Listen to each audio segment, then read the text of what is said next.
You know, when you clicked on this video, you probably thought, oh, another story about Rome. But I promise you, this one isn't like the rest, because what you're about to hear isn't just history. It's the secret life of a woman so dangerous, so addicted to power and desire, that even the emperors feared to speak her name aloud. And if you think you've heard wild stories about Roman luxury, wait until you find out what Valyria Messalina did in the shadows of her marble palace. There are things that Rome erased from their records, things they didn't want the world to ever remember. But tonight, we open that forbidden scroll. So, stay with me. Because what started as one woman's hunger for pleasure became an empire's nightmare. Now, before we dive in, imagine ancient Rome, the capital of the world, filled with laughter, wine, and whispers. The streets glowed with torchlight, the air thick with the scent of perfume and sweat. In the heart of it stood the Palatine Palace, home to Emperor Claudius, and beside him his beautiful young wife Messalina. To the world she was elegance. To her enemies she was poison wrapped in silk. Messalina wasn't born to rule, she was born to manipulate those who did. Historians describe her as intelligent, cunning, and dangerously charming. Even as a teenager, her smile could disarm senators, her voice could bend soldiers to her will. And yet behind that beauty hid something darker, an obsession with control, indulgence, and the thrill of watching powerful men crumble at her feet. Late at night, when the empire slept, Messalina's true self awoke. Servants whispered that her chambers glowed with candlelight until dawn, and that the empress entertained more than royal guests. But these weren't rumors born of jealousy. They were records, quiet, coded notes written by Roman scribes who dared to record the empress's private sins. One such account tells of a secret contest, a game between Messalina and one of Rome's most infamous courtesans. The question was, who could seduce more men in a single night? Messalina won, and by morning the courtesan had vanished. But this wasn't pleasure. It was power. You see, every encounter, every whisper, every faint touch became her weapon. She didn't crave love. She craved domination. Rome was her chessboard, and every man, from lowly servant to senator, was just another piece to be moved or destroyed. But what no one realized was this. For every secret she kept, Rome began to rot from within. Because when you build an empire on temptation, it doesn't take an army to bring it down. Just one woman who knows exactly where to press her finger. And Messalina, she pressed hard. If you were to walk through Rome at night during Messalina's reign, you'd feel it, the tension, the rumors carried on the wind. People spoke of her in whispers, never too loudly, as if her shadow could stretch through the walls and choke the breath from their throats. Messalina wasn't just the emperor's wife. She was a storm hidden behind silk curtains. Every word she spoke to Claudius felt like honey, but underneath it carried venom. When Claudius ascended to power, the Roman elite laughed. They called him the fool emperor, a man too soft, too naive, too bookish for the brutal politics of the empire. But Messalina, she didn't laugh. She saw opportunity. She realized early that her husband's weakness was her greatest strength. Claudius trusted her blindly, almost worshipped her. So while he signed decrees and studied scrolls, Messalina built her own empire, not with soldiers, but with secrets. She began hosting private gatherings, quiet dinners that ended long after midnight. Senators, generals, poets, even priests, they came, drawn not by loyalty but by curiosity and desire. In those rooms under dim light, Messalina learned everything she needed to know. Who hated whom? Who could be bribed? Who would betray? Every glance, every nervous smile became a tool. One night, a senator named Appius Junius whispered to her that another noble was plotting to replace Claudius. Messalina smiled, brushed her fingers against his hand, and promised him safety. By morning, that rival noble was dead. And Appius? He realized too late that his confession had sealed his own fate. Messalina didn't protect secrets. She owned them. That's what made her terrifying, not her beauty, not her cunning, but her calm. She could destroy a man's life with the same serenity she used to sip her wine. But here's the irony. While she built her power on pleasure, she also began to drown in it. The palace became a theater of indulgence, laughter in one hall, executions in the next. The same lips that whispered sweetly into Claudius's ear could order death without tremor. And Rome began to change. The markets grew quieter, rumors of disappearances spread. Wives of senators vanished overnight accused of defiance, or sometimes simply of catching the emperor's gaze.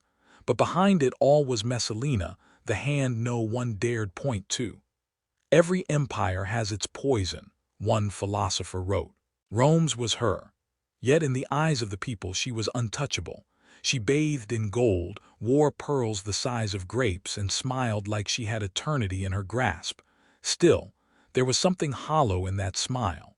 A flicker of restlessness, a hunger that no feast, no lover, no throne could satisfy.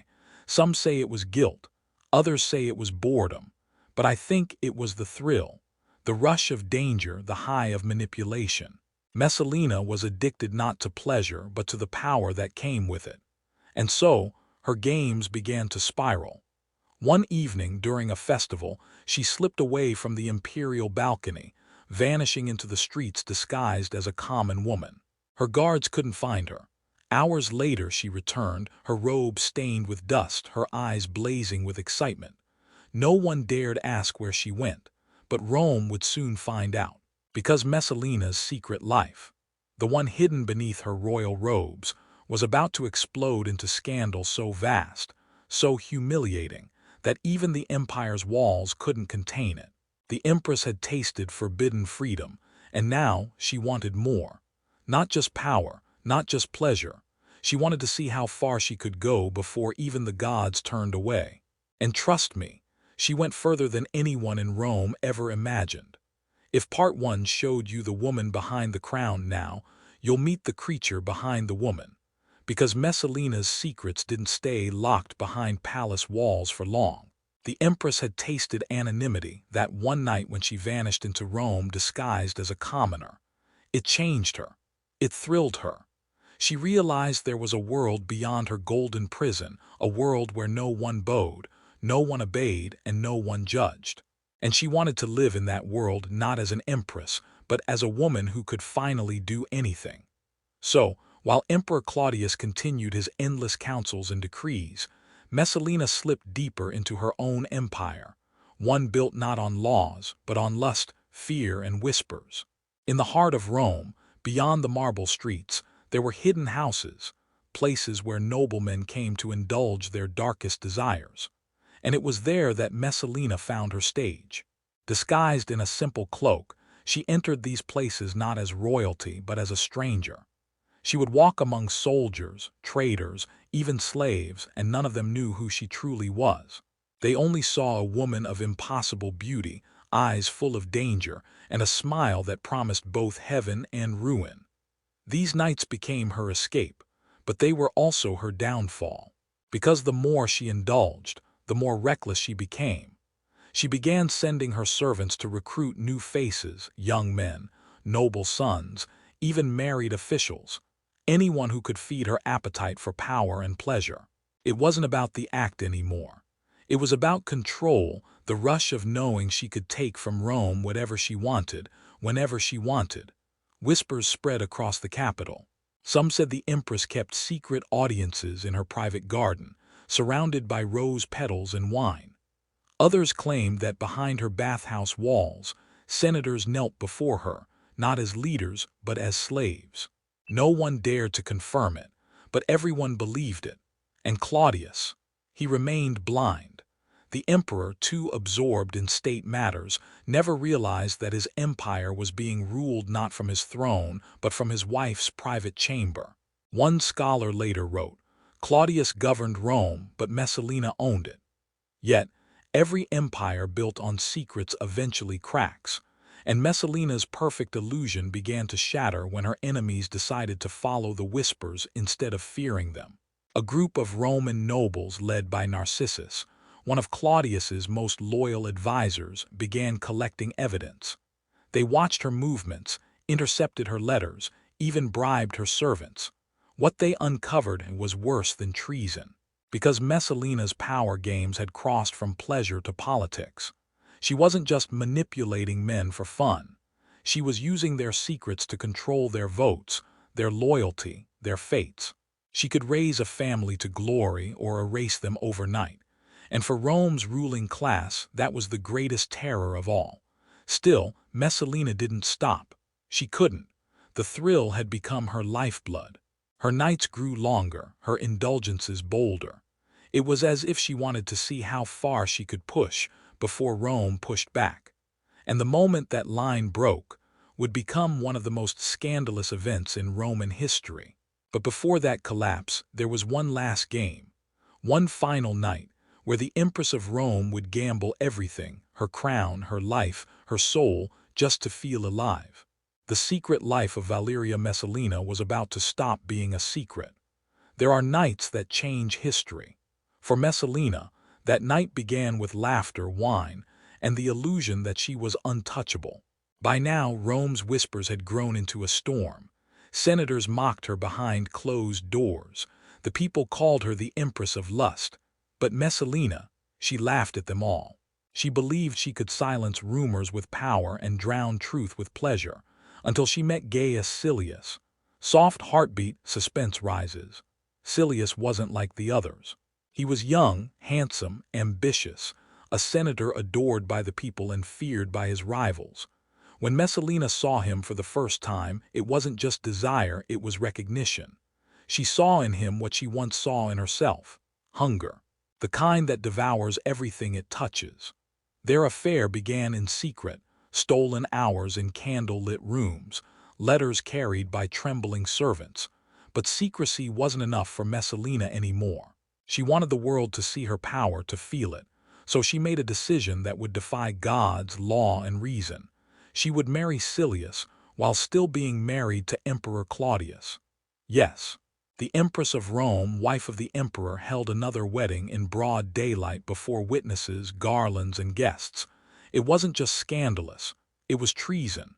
Historians still argue why she did it. Was it madness, arrogance? Or was she convinced that Claudius would never dare to punish her, that her beauty and power would protect her from everything? Whatever the reason, that day she crossed a line no one had ever dared to approach. Rome gasped. Even the walls of the Senate seemed to whisper her name. And far away in a military camp, Emperor Claudius, her husband, finally heard what the whole empire already knew.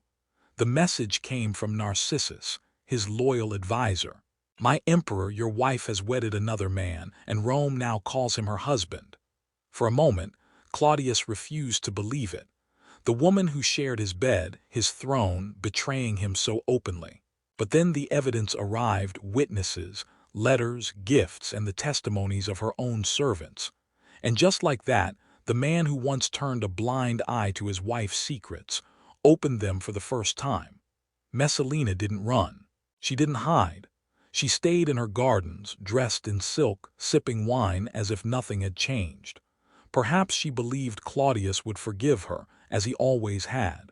But this time, the emperor didn't send flowers. He sent soldiers.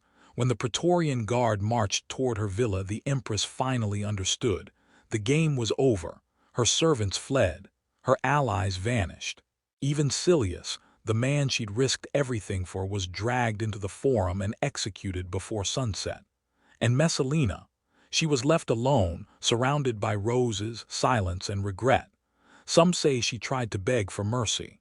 Others say she remained proud to the end, claiming, "I was born for passion, not for fear." But history agrees on one thing: when the soldiers found her, the Empress of Rome no longer looked like a goddess. She looked like a woman who had flown too close to her own desire and burned. That night, Rome learned that even beauty, when mixed with power and madness, can destroy empires. And Messalina became a warning that echoed for centuries. But what if I told you that her death wasn't the end? That Rome itself kept her memory alive, not out of hatred but fascination. History may bury people, but legends, they always find their way back. Messalina's death didn't end her story, it only began the obsession. Rome couldn't forget her. How could it? The empress who defied an emperor, who loved without limits, who dared to live by her own rules even when those rules destroyed her. Soon, artists, poets, and politicians began to reshape her image. To some, she became a monster, a symbol of corruption, the woman whose body ruined an empire. To others, she became a tragic goddess, too alive for her time, punished for her passion in a world ruled by men who feared her. Imagine it decades after her death, her face still painted on villa walls, not as a warning but as temptation. She was shown with a faint smile, half covered in silk, eyes that promised both danger and desire. Even the word Messalina became legend, whispered to describe any woman who refused to be tamed. But the truth, the real Messalina, was long gone. All that remained was the story, shaped and reshaped by the hands of men who couldn't decide whether to worship her or condemn her.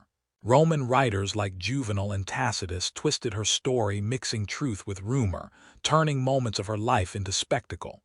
And soon, she became a tool, a way to control women through fear. Don't be like Messalina, they would whisper to their wives and daughters, or you'll meet her fate. But in secret, even those same men would keep her painted image in their private chambers, a silent fantasy no one dared to speak of aloud. And then came the artists of the Renaissance, men like Titian and Tintoretto, who revived her in color, marble, and oil. Their Messalina was no longer a sinner. She was eternal femininity. Soft skin, flowing hair, eyes that knew too much. Every brushstroke whispered. She was dangerous but beautiful, condemned but unforgettable. Messalina had become the forbidden muse of Europe. Her image dripped from candle-lit galleries and whispered through royal courts, a secret fascination of kings and cardinals alike. But let's pause and ask, why her? Why did her legend live on when so many others were erased? Because deep down, every generation saw themselves in her story. The hunger for freedom, the fear of judgment, the price of desire. And whether they condemned her or adored her, they couldn't look away. But the story doesn't stop with art. In the next part, we'll uncover something far darker. How her name was used as propaganda, how even centuries later, rulers used her myth to control their people, and how her curse may still echo today, in ways we don't expect. But here's the twist: behind closed doors, those same rulers indulged in the very sins they condemned. They threw secret feasts, built golden chambers of desire, and filled them with slaves and servants, all while preaching virtue in daylight. And as the empire aged, Messalina's ghost grew stronger. Every artist, every writer, every ruler wanted to reshape her. In some scrolls, she was painted as a temptress demon. In others, she was the victim of political betrayal. But in truth, she had become a mirror, a reflection of every generation's hidden desires and fears. By the Middle Ages, the Church had taken her legend, twisted it tighter.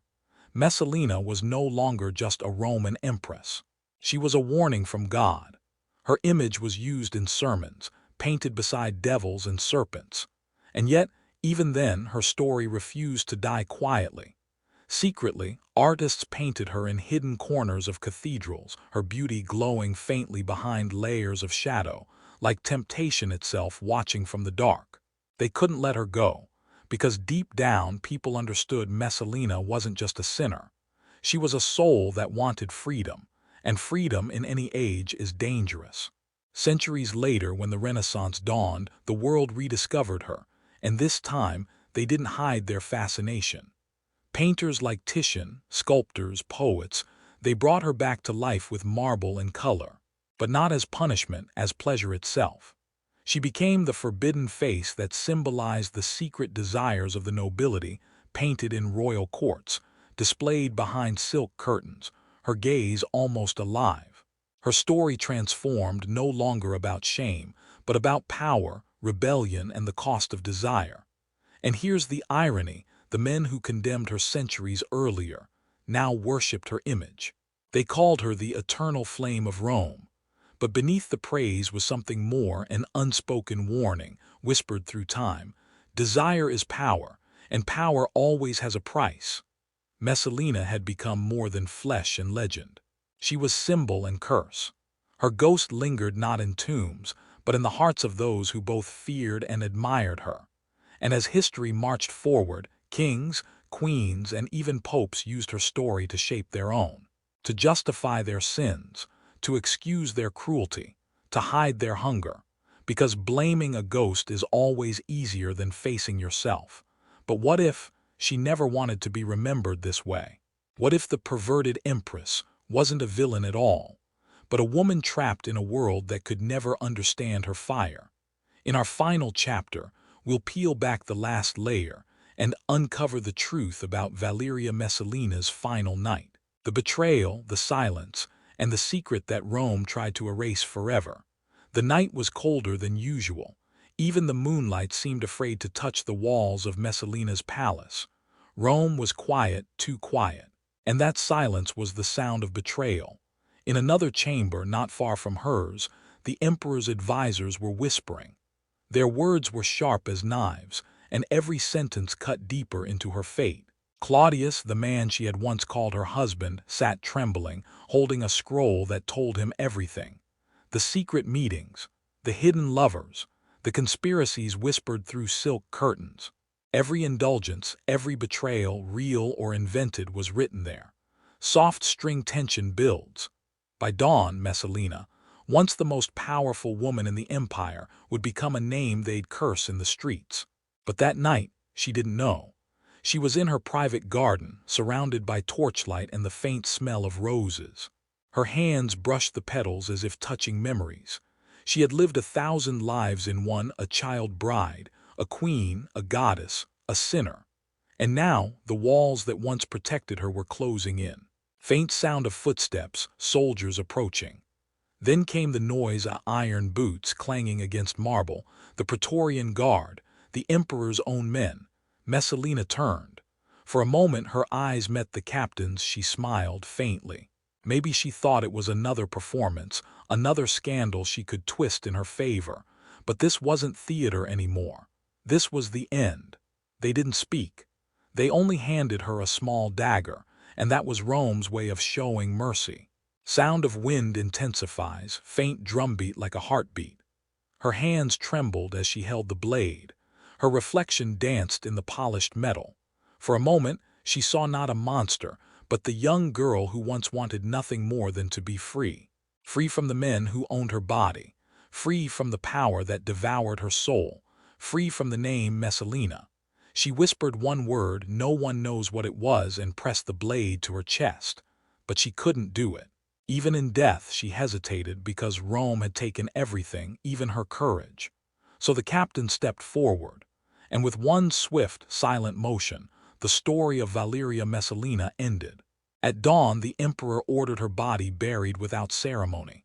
No prayers, no name, just another forgotten shadow beneath Rome's golden streets. But legends, they never stay buried. Whispers spread. Some said the dagger never touched her heart, that she escaped, fleeing into the countryside under another name. Others claimed her ghost haunted the gardens, weeping over the roses that once surrounded her chambers. And centuries later, her story was reborn, rewritten, reimagined, and retold. Not as the tale of a sinner, but as the tragedy of a woman born too soon. Because Messalina's real sin wasn't lust, it was freedom. The kind of freedom the empire could never forgive. History punishes women who refuse to obey. That was Rome's curse, and Messalina became its eternal symbol. But maybe, just maybe, she got what she wanted in the end. Because centuries later we're still saying her name. Time has a strange way of deciding what survives. Empires fall, stones crack, names fade, but stories, they linger. Messalina's story was never buried. It crept through centuries, carried by whispers and paint, through poems and plays. She became a mirror showing the world not who she was, but what it feared most. To the Victorians, she was sin incarnate. To the Renaissance, she was temptation reborn. To modern storytellers, she's a paradox, part victim, part villain, part warning, part muse. But if you strip away the myth, you begin to see something else, as something painfully human. A young woman who was told she had everything, yet owned nothing of herself. Her beauty was currency, her body a battlefield, And her choices, no matter how wild they seem now, were born from a single, desperate desire to feel alive in a world that wanted her silent. Imagine her ghost walking through the ruins of the Roman Forum. The marble is cracked, the temples are dust. But in the night air, she hears her own name again, not in accusation but in curiosity. Who was she really? And maybe, just maybe, she smiles. Because for all the power of emperors and armies, they are forgotten. But she still lives in every painting, every whisper, every reenactment of her name. Music shifts deeper, more emotional. Messalina became more than scandal. She became survival. The symbol of a woman who refused to exist quietly. The warning of desire unleashed, and the price of being too free in an unfree world. That's the truth no one dared say aloud. Messalina wasn't just Rome's shame. She was Rome's reflection. Now, as centuries pass, historians still argue, was she really as twisted as they said? Or was her perversion just the story men wrote when a woman wouldn't obey? Maybe the answer lies not in the ruins, but in the silence between the lines, the part history never tells. So tonight, as you close your eyes, remember her not as a sinner, not as a saint, but as a heartbeat in marble. A woman who lived too fast, loved too freely, and refused to vanish quietly into the dark.